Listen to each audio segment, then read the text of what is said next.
গুৱাহাটীৰ পৰা পৰিয়ালৰ অজ্ঞাতে উজনিলৈ অহা দুই নাবালিকাসহ দুজন যুৱকক উদ্ধাৰ গোলাঘাটত।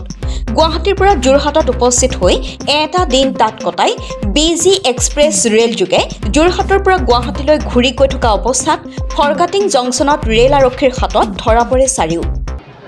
এইটো গুৱাহাটীৰ দুজনী ছোৱালী আৰু দুটা ল'ৰা আহিছিলে। এইটো গুৱাহাটীৰ পৰা তেওঁলোকে ঘৰৰ পৰা পলাই আহিছে বুলি ক'লে, তেওঁলোকে বন্ধু বান্ধৱ বুলি কৈছে, ফুৰিবলৈ আহিছে বুলি ক'লে। কিন্তু এনেই তেওঁলোকক আমি হেৰিয়াত BG এক্সপ্ৰেছত যেতিয়া আহি আছিলে, তেওঁলোক ৰাতিপুৱা BG এক্সপ্ৰেছত আহোঁতে মানুহৰ মানে সন্দেহ হ'ল যে ল'ৰা ছোৱালীকেইটা ক'ত যাওঁ।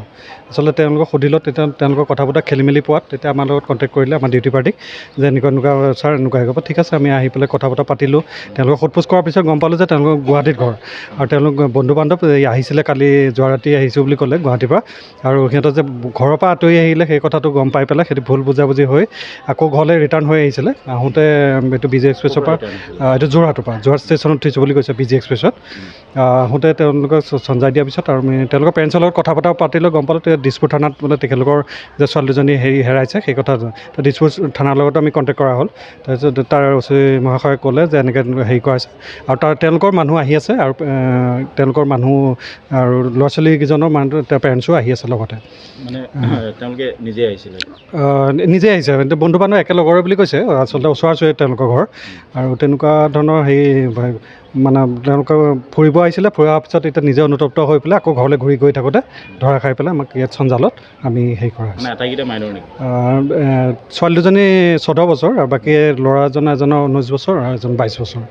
আৰু তেওঁলোকৰ ইতিমধ্যে খবৰ দিয়া হৈছে, আৰু দিছপুৰ থানাৰ মানুহ আহি আছে, তেওঁলোকক আমি চঞ্জাই দিম। গোলাঘাট পুলিচত চঞ্জাই দিছে? হয়, তেখেতলোকে ক'লে যে বিশেষকৈ আমাৰ সৰু ছোৱালীৰ কাৰণে ৰখাবলৈ অসুবিধা হোৱাৰ কাৰণে, আৰু চিচাৰৰ নিৰ্দেশমৰ্মে আমি তাত গোলাঘাটৰ এতিয়া বৰ্তমান সদৰ থানাত তেওঁলোকক চঞ্জাইছোঁ। এতিয়া লোকেল IC বাইদেৱে লৈ গৈছে, তাতে বৰ্তমান আছে, আৰু তাৰ পৰা লৈ যাব।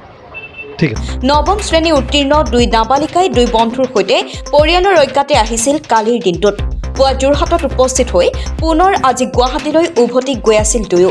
উল্লেখ্য যে নিৰুদ্দেশ হোৱাৰ পাছতেই পৰিয়ালৰ লোকে এজাহাৰ দিছিল দিছপুৰ থানাত। আজি নাবালিকা দুগৰাকী উদ্ধাৰ হোৱাৰ পাছত চমজি লয় বোকাখাতৰ আত্মীয়ই। দুই যুৱকৰ বয়সক্ৰমে 19 বছৰ আৰু 21 বছৰ। গোলাঘাটৰ পৰা চন্দন কৰ্মকাৰৰ ৰিপৰ্টাৰ লাইভ অসম। কেনেকৈ হ'ল মানে আপোনাৰ তেহেঁতৰ ঘৰ গুৱাহাটীত হয়। গুৱাহাটীৰ পৰা আপোনাৰ সন্ধিয়া মাকে ধূপচাকি জ্বলাই আছিলে। ধূপচাকি জ্বলাৰ পিছতে তাৰপৰা নিখুঁত হ'ল আৰু ছোৱালী দুজনী নাই বুলি ক'লে। তাৰপিছতে আমি আৰু গম পাই পিনি বোলে আপোনাৰ গোলাঘাট ইয়াত আছে বুলি ক'লে, ফকাটিঙত। তাৰপৰা আমি ইয়ালৈ আহি পিনি পালোঁহি। মই পেহীয়েক হয়, মোৰ দাদা হয়, মোৰ দাদাৰ ছোৱালী হয়, আৰু মোৰ নিজৰ মই পেহীয়েক হয়। এটা 14 বছৰ হৈছে, পঢ়ি আছে। কালি সন্ধিয়া 6টা বজাৰ পৰা। তেহেঁতৰ ঘৰ গুৱাহাটী উজান বজাৰ। হয়, কালিৰ পৰা নাইকিয়া হয়। আমাৰ ঘৰ বোকাখাতত হয়। দুজন যুৱকৰ সৈতে তেওঁলোকক পোৱা গৈছে। সেই যুৱককেইজন ক'ৰ হয়? গুৱাহাটীৰে হয়। হয়। ট্ৰেইন যোগে আহিছিলে। ইয়াত পালে, ইয়াত পাই পিনি ৰাখি থ'লে। পৰিয়ালৰ মানুহ এতিয়া আহি আছে? তেহেঁতৰ মাক বাপেক আহি আছে বাৰু। এটা আইতাক আহিছে, আমাৰ ককাক আহিছে, মই আহিছোঁ, আৰু মামীয়েক আহিছে। মানে কিহৰ কাৰণে আহিছে বা কি সন্দেহ কৰিলে? সন্দেহ মানে আপোনাৰ ছোৱালী দুজনী সুধিছোঁ, একো মাত দিয়া নাই, একো কোৱা নাইকিয়া বাৰু এতিয়ালৈকে।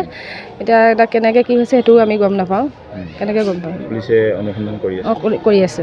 অনুসন্ধান কৰি পিনি আমাক পুলিচে জনালে যেতিয়া আমি ইয়ালৈ আহি পালোঁহি, আমাক ক'লে। সেয়া ৰিপৰ্টাৰ লাইভ।